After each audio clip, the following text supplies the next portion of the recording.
Olá, seja muito bem-vindo ao Areópago Digital, um espaço destinado para tratarmos sobre questões fundamentais das Escrituras e aqui especificamente da Escola Bíblica Dominical.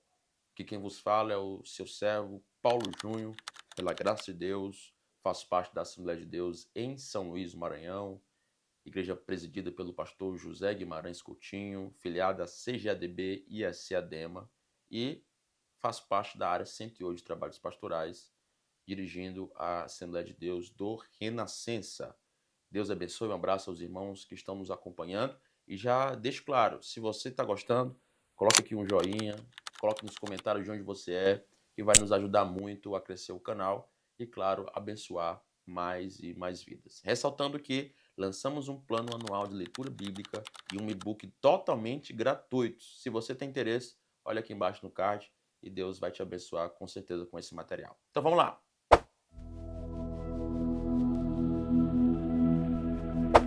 E hoje nós nos encontramos aqui, no nosso primeiro momento, onde é intitulado Areópago Digital. Sabemos que questões como verdade, cultura e elementos sociais são constantemente ressignificados. E esse espaço, assim como foi o Areópago no dia de Paulo, também é um momento onde discutiremos questões de importância cultural, social e espiritual, a fim de relacionar fé, cultura em nosso tempo de forma séria, de forma honesta e, claro, para o seu crescimento espiritual. Então, já convido você a, juntamente comigo, durante todo esse ano, tratar com seriedade a Escola Bíblica Dominical, sobretudo aqui a nossa revista de jovens. Ressalto que esse espaço não é destinado a um comentário da lição ou a exposição propriamente das lições. Na verdade, a nossa proposta é um subsídio teológico aprofundado de elementos que não estão contidos na lição, mas que poderão também ser abordados em sala de aula por você, professor, a fim de que essa relação entre fé e cultura também seja abordada e aprofundada, porque, claro, nós estamos em um mundo cultural e por essa razão precisamos também dialogar, não subvertendo o evangelho às questões culturais. Pelo contrário, precisamos correlacionar fé, cultura e, claro, o evangelho estando acima de tudo e de todos, para a glória de Deus. Tá bom? Então convido você, pegue a sua revista, pegue o seu papel, a sua caneta ou ainda seu computador e vamos seguir para o nosso encontro de hoje. Vamos lá. Então, a primeira coisa a tratarmos aqui é entendermos como vai funcionar esse subsídio. Acompanhe comigo aqui. Nós teremos uma abordagem hermenêutica que intitulei Função Hermenêutica. A partir dessa abordagem, questões conceituais, exegéticas e interpretação textual também serão trabalhadas a fim de clarear o sentido das palavras-chave que estarão sendo trabalhadas aqui nesta lição. Também o subsídio tem uma função dogmática, sobretudo correlacionando as doutrinas bíblicas trabalhadas em cada um dos trimestres, e especificamente este trimestre nós estaremos tratando da soteriologia, e claro, entendendo a sistematização dessa doutrina, como ela é aplicada, como ela é entendida ao longo da história da igreja. Também temos uma função cultural, e essa função cultural é justamente a abordagem de nosso tempo, como isso se relaciona com hoje, agora, a universidade, a escola, o ambiente onde seu aluno estará inserido e, claro, essa lição faz todo sentido também para ele na sua cultura, dentro do nosso ambiente, dentro do nosso país, onde quer que você esteja me acompanhando aqui. Então, vamos lá. O Areópago Digital, ele vai literalmente tratar cada lição nessas três camadas: questões hermenêuticas, dogmáticas e culturais. Então, nós teremos uma pegada teológica, a fim de que questões sejam clarificadas aqui, e também teremos uma abordagem dogmática para sistematização, juntamente com uma função cultural também, ok?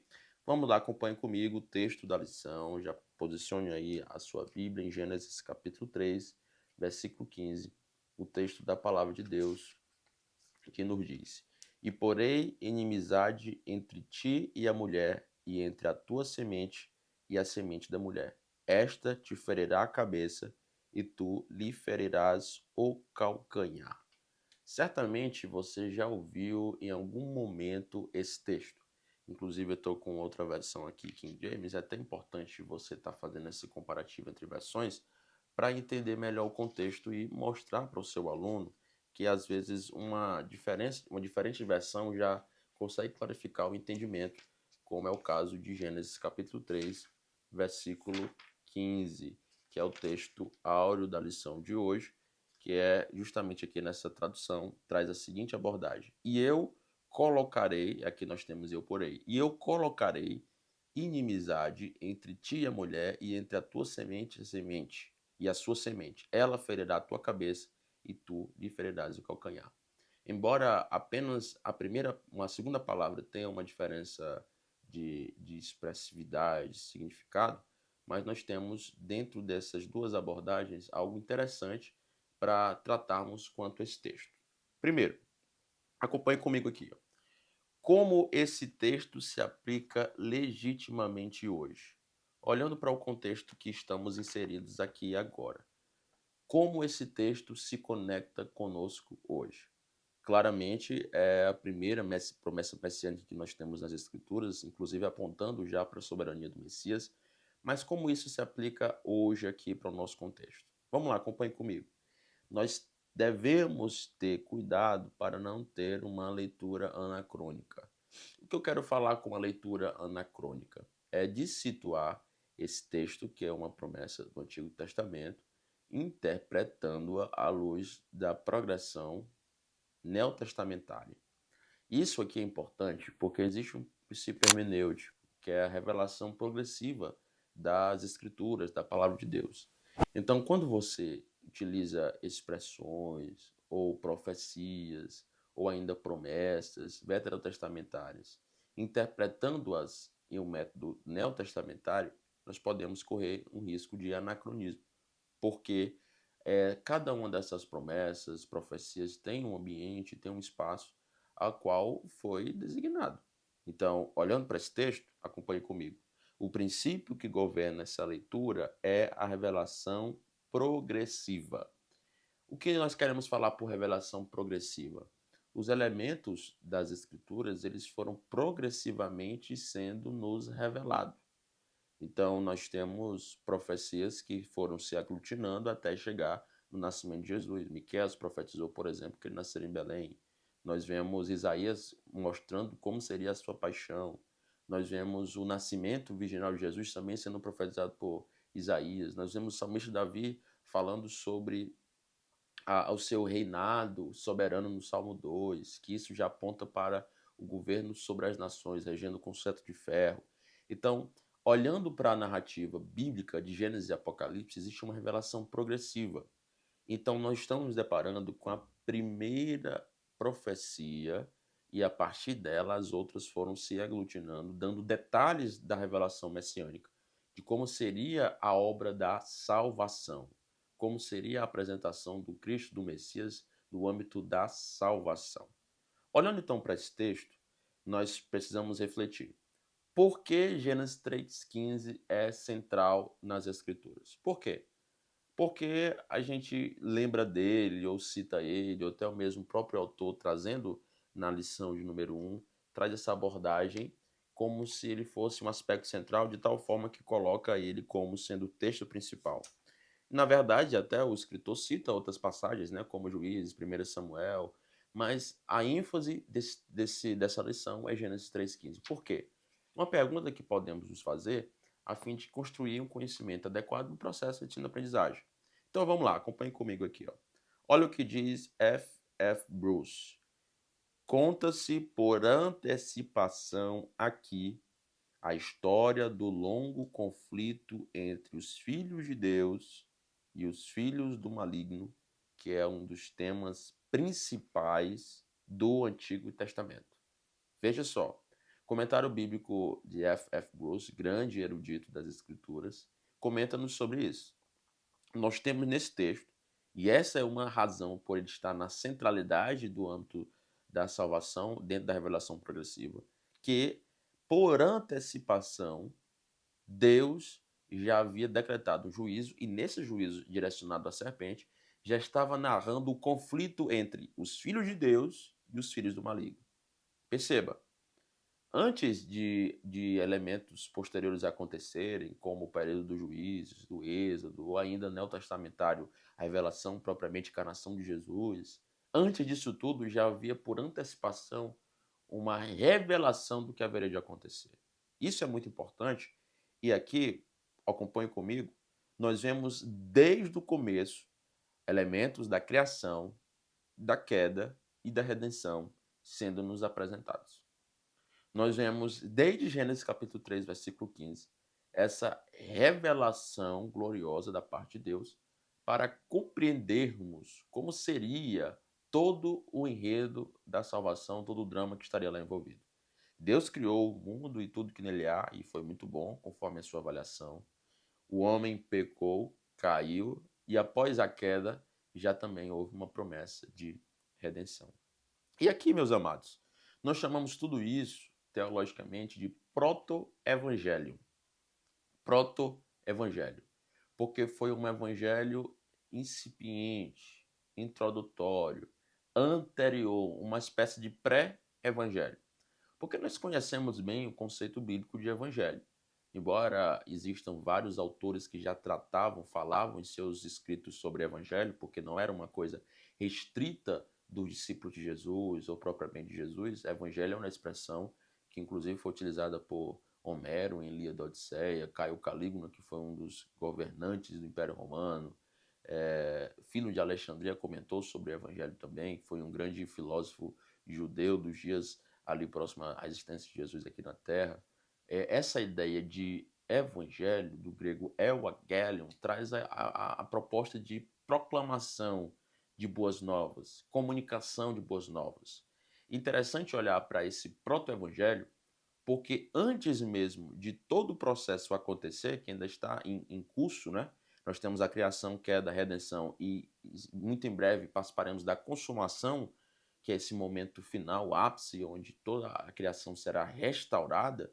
Olhando para esse texto, nós já percebemos que ele já apontava para a obra de Cristo e tudo aquilo que ele faria na nossa substituição, na restauração da criação do âmbito da salvação. Veja, em Gênesis 3,15 está inserido no oráculo de juízo contra a serpente, nesses dois versículos 14 e 15. E não é um discurso a Adão nem a Eva, mas é uma sentença divina contra o agente da queda. Claro que foi o precursor, aquele que provocou, foi a serpente, e aí representado o próprio diabo. Então veja só a atuação, o apontamento do proto-evangelho. Antes mesmo das consequências propriamente da queda, Deus, por antecipação, já nos apresenta a salvação, a restauração, a reconciliação e, claro, o amor dele por toda a criatura, por todas as criaturas. Então veja, perceba, nós vemos nesse texto o escritor, algumas expressões, como a própria King James coloca porém inimizade, mas existe aqui algumas versões que podem apresentar haverá inimizade, só que considerando o texto majoritário das escrituras, que a quantidade de textos utilizados para criar um manuscrito, na verdade, a quantidade de manuscritos utilizados para desenvolver uma tradução, nós vemos que o que prevalece é a expressão porém inimizade.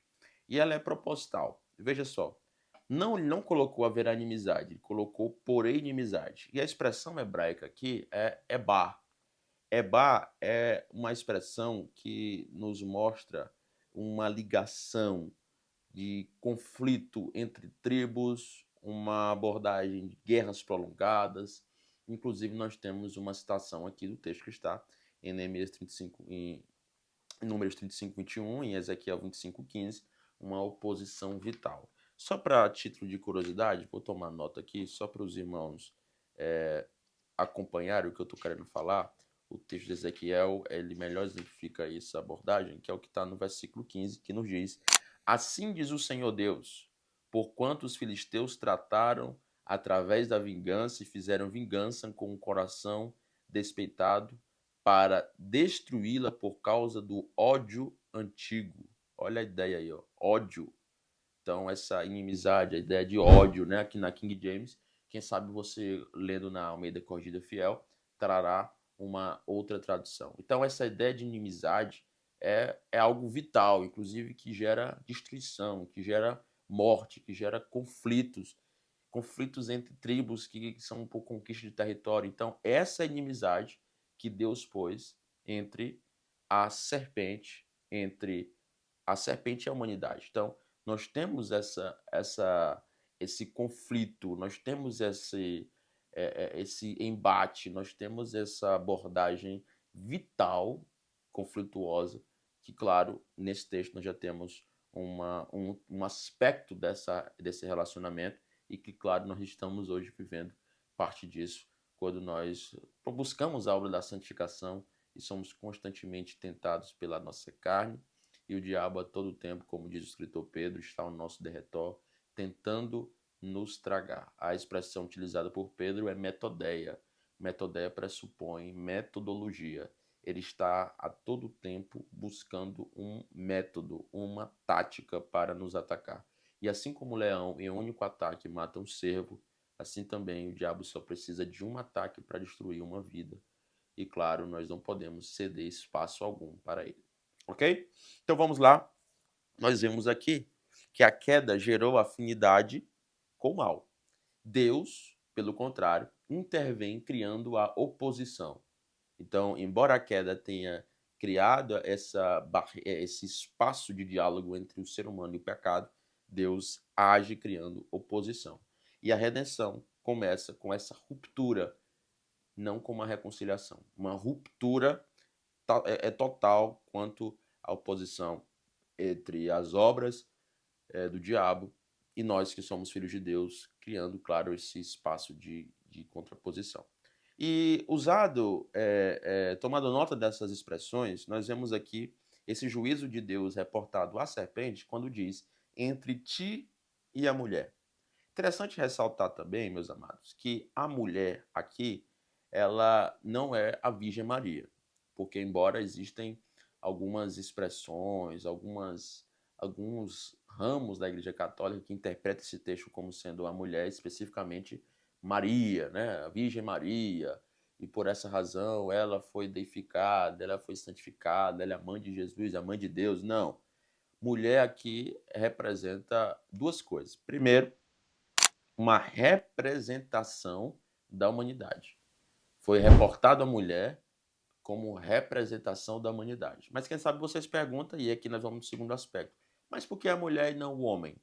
Porque quando você vai olhar genealogias, por exemplo, cita-se as figuras paternas. Então, desde Gênesis até Malaquias, nós vemos sempre as figuras paternas em ênfase, em evidência.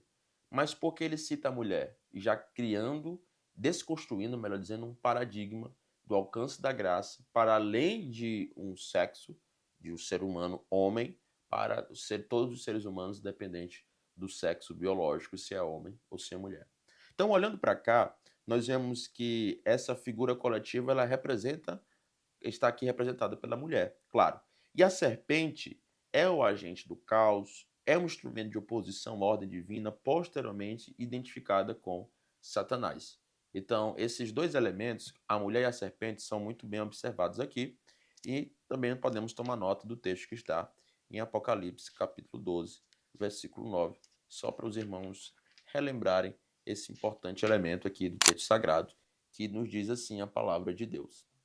E o grande dragão foi lançado fora, aquela antiga serpente chamada de Diabo, e Satanás que engana todo o mundo. Ele foi lançado à terra e os seus anjos foram lançados com ele. Perceba, nós vemos aqui nesse texto, novamente, uma alusão à serpente lá do Éden, que, claro, foi condenada pelo próprio Deus. Inclusive, nós temos aqui o oráculo final diante da consumação dos séculos, ok? Vamos lá. Então, nós temos aqui semente. A expressão semente, né, a semente da mulher, né, a ideia da semente é interessante porque existem algumas alusões de todo o texto sagrado. A ideia da semente pressupõe reprodução, relação entre o homem e a sua descendência. E nós vemos um exemplo claro que também em Gênesis 3,15. O texto mantém essa ambiguidade intencional. Isso permite, por exemplo, uma leitura histórica, tratando das linhagens dessa mulher, e claro, veio dela, né? E não especificamente de Eva, como eu já mencionei, a sua descendência como humanidade. Então, a salvação não viria da parte dos anjos, a salvação viria da parte da linhagem humana. E claro, veio mesmo, foi Jesus encarnado. Então, além dessa leitura histórica, nós também temos uma leitura messiânica progressiva, já também apontando para o futuro Messias que haveria de vir, sendo a primeira profecia que é apresentada em Gênesis capítulo 3, versículo 15.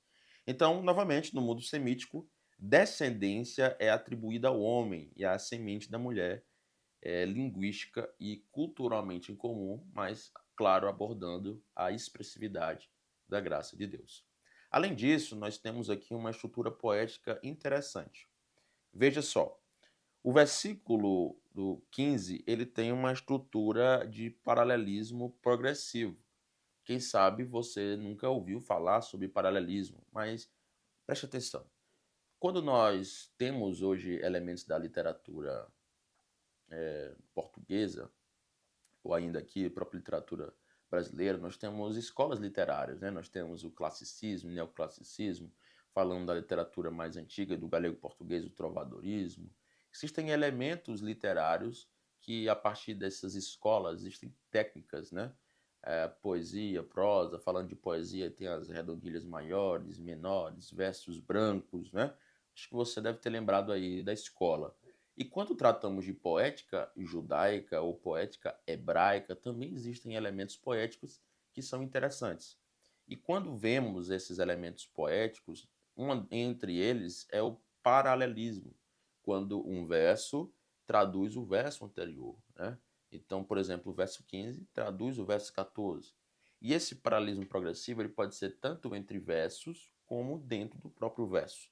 E olhando para essa estrutura, nós vemos o que Jesus está nos falando. Eu falo Jesus propositalmente, porque aqui já é um prenúncio da atividade de Jesus, né? Claro que a Trindade atuava especificamente, essa profecia foi dirigida, essa sentença foi dirigida à própria serpente, mas claro, apontando também, como já dito, a um proto-evangelho. E aqui nós vemos uma inimizade estabelecida, progredindo para as linhagens em conflitos, falando do golpe mútuo e finalizando em um resultado desigual. Você não leu na lição? Olha o que a lição diz. Ó. Vamos recapitular só para ficar claro. E porei inimizade entre ti e a mulher. Inimizade estabelecida. Diz ainda, entre a tua semente e a semente da mulher.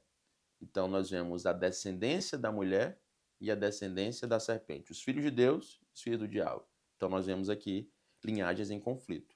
Esta te ferirá a cabeça e tu lhe ferirás o calcanhar. Então, um vai dar um golpe, outro vai dar outro, mas existe aqui um resultado desigual, porque ela vai ferir a cabeça, enquanto que a serpente ferirá o calcanhar. Diferentemente, né? Basta você relembrar da fisiologia. Se você utilizar um anteparo para ferir alguém na cabeça, com certeza as consequências fisiológicas desse ferimento na cabeça são piores do que as consequências do ferimento no calcanhar.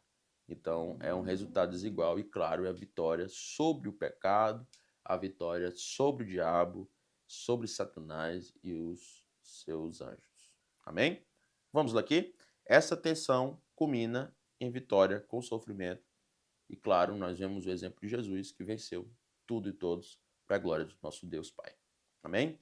Então, tratando agora especificamente sobre a doutrina da salvação, nós vemos aqui que a doutrina da salvação, ela se apresenta na Bíblia com uma expressão chamada de soteriologia.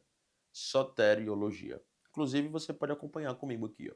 A primeira expressão, soteria, é a ideia de salvação, restauração, reconciliação, enquanto que o sufixo logia traz a ideia de estudo, reflexão, sistematização, enfim. Então, a doutrina da salvação, que integra um grupo de doutrinas da teologia sistemática, é chamada de soteriologia, onde nós refletimos sobre aspectos relacionados à restauração, à salvação, à reconciliação em um estudo sistemático. Bem, olhando para cá, nós vemos inclusive o conceito de Justo Gonzalez quanto à obra da salvação. Para quem não conhece, Justo Gonzalez é um grande escritor, recomendo muito essa obra, Vocábulos de Deus. O que é que ele diz aqui? Ó? Dado esse contexto, qual é o contexto do mundo greco-romano, não nos surpreende que, com bastante frequência, os cristãos chegassem a pensar que a salvação fosse unicamente uma entrada para o céu. Ponto. Olha para cá. Quantas e quantas pessoas não olham para a salvação apenas como algo, como a entrada para o céu e livramento do inferno? Inclusive, recentemente, falo recentemente, mas acredito que aproximadamente 9, 8 anos, um instituto de pesquisa Barna dos Estados Unidos fez um levantamento e foi comprovado que a maioria das pessoas frequentavam as igrejas nos Estados Unidos porque tinham medo de ir para o inferno. Não porque entendiam ou amavam a Deus, experimentaram da graça de Deus, querem ter um relacionamento mais próximo com o Senhor. Não. O medo de ir para o inferno era o principal motivo que muitos iam para a igreja. E veja, Justo Gonzalez faz um apontamento muito interessante. Não é raridade e não vai ser algo atípico que várias pessoas decidam se entregar a Jesus ou ir à igreja simplesmente por entender que a salvação é a porta de entrada para o céu.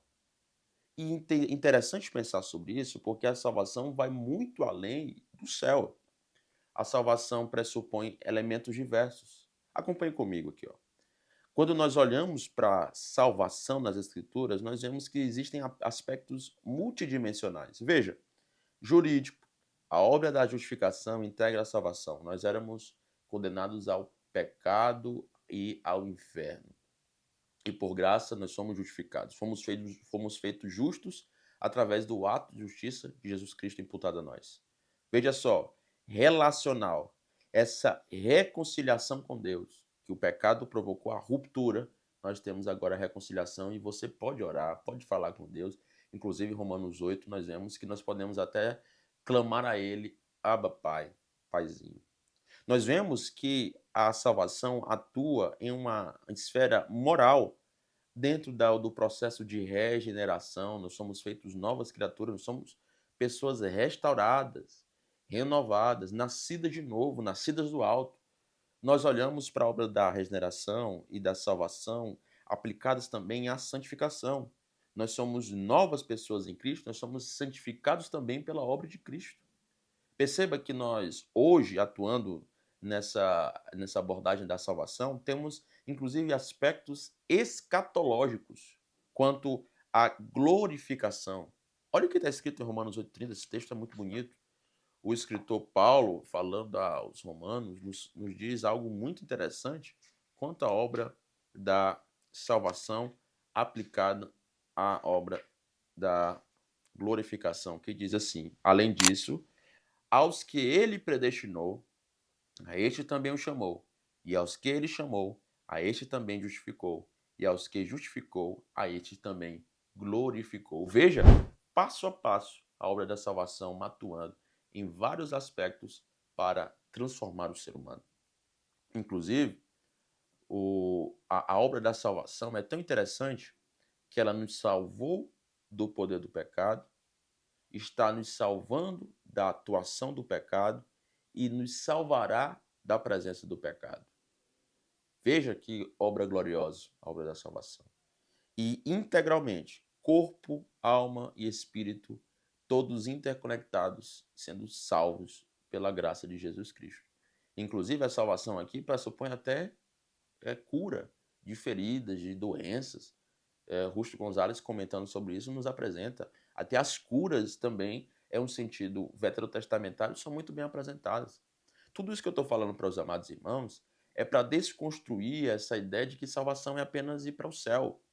Quando a lição ela faz alusão ao contexto do Antigo Testamento, quanto aos juízes, quanto a Davi, no aspecto do conceito de salvação no Antigo Testamento, nós vemos que a ideia bíblica de salvação lá era além da porta de entrada para o paraíso, para o seio de Abraão. Na verdade, é a restauração de Israel, é a transformação de Israel. Então, isso é muito interessante para nós refletirmos. Beleza. E agora, como posso receber a salvação?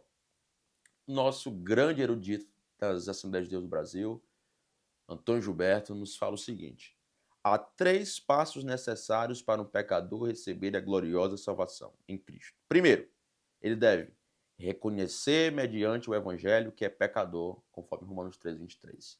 Segundo, ele deve confiar em Jesus como seu Salvador. Terceiro, ele deve confessar que o Senhor Jesus é o seu Salvador pessoal, visto que com a boca se faz confissão para salvação, conforme Romanos 10:10. Olha só, Antônio Gilberto ele nos dá um conceito interessante quanto à obra da salvação, abordando esses 3 elementos. Primeiro, você deve acreditar, reconhecer que ele é Senhor, e esse reconhecimento é através do evangelho, e, portanto, você é pecador e precisa de um Salvador. Segundo, você deve confiar nele, além de reconhecer que é pecador, deve confiar nele. E terceiro, confessar. Esses 3 elementos são essenciais para receber a salvação. Só que hoje em dia, muitas pessoas querem receber o Senhor como Salvador, mas não como Senhor. Quando nós olhamos para Romanos 10:10, se quanto ao bom confessares que Jesus é o Senhor. Então, Senhor, a expressão grega Kyrios, traz a ideia de dono, proprietário, aquele que domina, aquele que comanda, aquele que é dono do escravo. Então, as pessoas querem recebê-lo apenas como Salvador e não como Senhor. E ora, nós precisamos recebê-lo como Salvador, porque ele está pronto a nos restaurar, nos santificar, nos renovar, mas também como Senhor, porque ele está pronto também a nos controlar. E aqui temos um importante elemento da salvação. Acompanhe comigo. Nós, observando esse conceito da expressão salvação, inclusive a expressão salvação hebraica Yashá, nós vemos que ela sustenta, inclusive, o próprio nome de Jesus. Vale ressaltar que a expressão hebraica para Jesus é Yeshua, que vem aí de uma raiz etimológica similar a Josué e Yehoshua. Nós percebemos que, inclusive, existem expressões intercambiáveis entre o nome de Jesus e o seu propósito. Interessante pensar isso, porque quando nós olhamos para Mateus 1:21, olha o que está escrito: e ele lhe porás o nome de Jesus, porque ele salvará o seu povo dos seus pecados.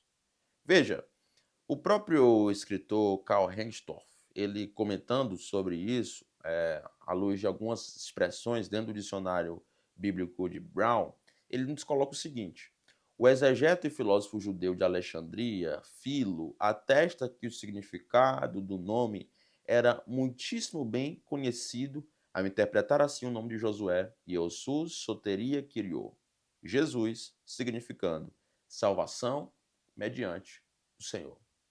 Então, quando as pessoas já pronunciavam o nome de Jesus, a própria pronúncia do nome Jesus já denunciava o seu propósito no âmbito da obra da salvação.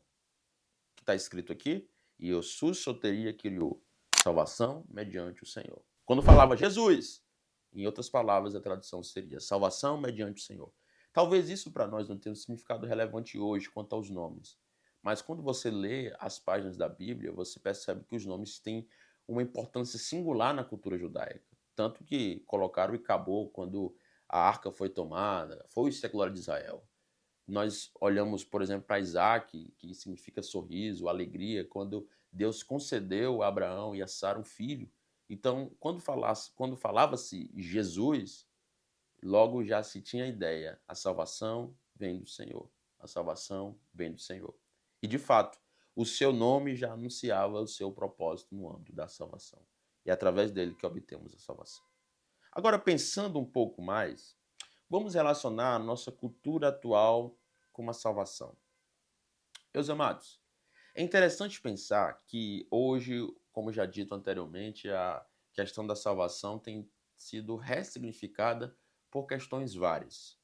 E aqui nós observamos na cultura bíblica uma pergunta singular, que seria: de que o ser humano precisa ser salvo? Só que quando olhamos na cultura contemporânea, a pergunta não é do que ele precisa ser salvo, nós temos a resposta: ele precisa ser salvo do pecado, das aflições, do mal. Mas hoje a pergunta é: do que eu quero ser poupado agora? Do que eu quero ser poupado agora? É uma ideia mais voltada para uma abordagem pessoal, do nosso tempo, até mesmo emergencialista. É uma cultura que tudo é tão rápido, né? A gente está passando por problemas até mesmo emocionais, psicológicos, e a pergunta não é sobre o referencial em Cristo, mas o referencial sou eu mesmo. E olhando para cá, nós vemos que questões como o pecado foram transformados em desconforto. Então, o problema do ser humano, quando peca, ele já quer criar uma máscara para que o pecado não tenha mais um peso psicológico, emocional, até mesmo espiritual. Ele categoriza isso como desconforto. Cometeu mentira, né? Mentiu sobre alguma coisa, ele está ali com a consciência pesada, mas isso é apenas um desconforto. Ele furtou alguma coisa, mas aquilo ali não é mais uma culpa, o pecado propriamente, mas é um desconforto. Essa culpa que é gerada, ela tem um resultado que é mais voltado para o sofrimento emocional, onde as pessoas estão cada vez mais olhando para os seus pecados de uma abordagem técnica, tecnicista, nessa cultura tão avançada que tudo é dominado por especialistas e nós não temos mais uma abordagem espiritual. Olhando para a reconciliação, nós não vemos mais uma proposta de buscar a Deus, de clamar a Jesus, ou a própria ação do Espírito quanto à salvação, a reconciliação, na verdade, é uma autoafirmação quanto a eu estar bem, eu estar no centro, a minha própria vontade prevalecer dentro das veras e várias esferas das nossas vidas. E esse é um problema muito grave. Olhando para o nosso tempo, nessa cultura atual de salvação, nós vemos que existem salvações várias, como por exemplo a salvação identitária que eu coloquei para você. Você será salvo quando descobrir quem você é. E essa abordagem ela é muito enganosa, porque as pessoas buscam identidade de gênero, identidade nas amizades, identidade nos grupos sociais, e a salvação, e aqui, claro, tratando sobre a autoafirmação, uma qualidade de vida satisfatória, adequada àquilo que se espera, é enxergada aqui apenas como uma questão de identidade. E por ser um problema de nosso tempo, as pessoas têm buscado essa identidade falsa em coisas supérfluas. Olhando também para a salvação psicológica, que nós percebemos, você não precisa ser perdoado, precisa ser compreendido. Então, as questões da salvação que vem de Cristo passam a ser questões meramente psicológicas quanto à compreensão de quem você é, o que você propõe, o seu tempo, os seus objetivos profissionais e materiais. Então, as pessoas estão buscando até mesmo salvação na tecnologia, porque é totalmente frequente você conversar com pessoas hoje que elas vão trazer problemas, né? E a gente tem vários problemas na nossa sociedade, como, por exemplo, doenças, mas as pessoas não buscam a cura das doenças como sendo uma parte integrante do plano da salvação de Deus, que ele também pode curar as pessoas, ou ainda apontando para a glorificação eterna, que todos nós teremos um corpo glorificado. Não. Na verdade, o que se trata hoje é que as pessoas buscam na inteligência artificial, na tecnologia, ferramentas, dispositivos, fármacos, drogas, para poder curar. E aí, claro, tirando cada vez mais Deus de cena em uma abordagem tecnicista, secularista, que Deus não está dentro desses planos. E agora eu convido você. Agora vamos aqui para o momento Areópago. Assim como no dia de Paulo existiam correntes filosóficas diferentes sendo agrupadas, discutidas dentro do Areópago, no nosso tempo também existem correntes filosóficas majoritárias que estão sendo muito frequentemente trabalhadas, discutidas nas redes sociais, no Instagram, no TikTok, enfim. E eu quero ressaltar uma dessas correntes que acredito que vai subsidiar e vai ajudar você a enriquecer sua discussão em sala de aula. A primeira delas, e a que eu vou ressaltar aqui, é o expressivismo terapêutico. É uma ideia de que você deve ser fiel a si mesmo. Não importa o que você faça, não importa se o desejo é tóxico ou ainda se você tem algo que está reprimindo em função das escrituras ou da santidade. O importante é você mostrar quem você é e se apegar aos seus desejos. Esse expressivismo é terapêutico, ou seja, ele cura, ele lhe dá prazer, ele lhe dá sentido de existência, e esse é um problema muito grande.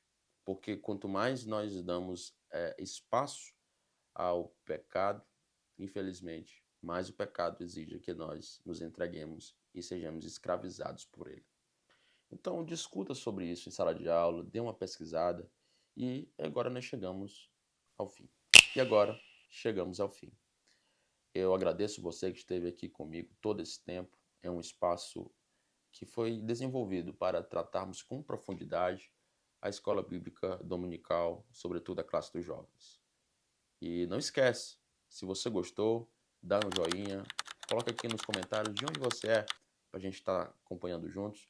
E claro, vamos continuar trabalhando para o reino do Senhor. Fiquem na paz, Deus abençoe. E digo mais, lancei um plano anual de leitura bíblica. Se você tem interesse em isso e em outras informações, além de um devocional, um e-book que eu lancei, olha aqui embaixo no card que você vai ter acesso a esses materiais de forma totalmente gratuita. Que Deus te abençoe, em nome de Jesus.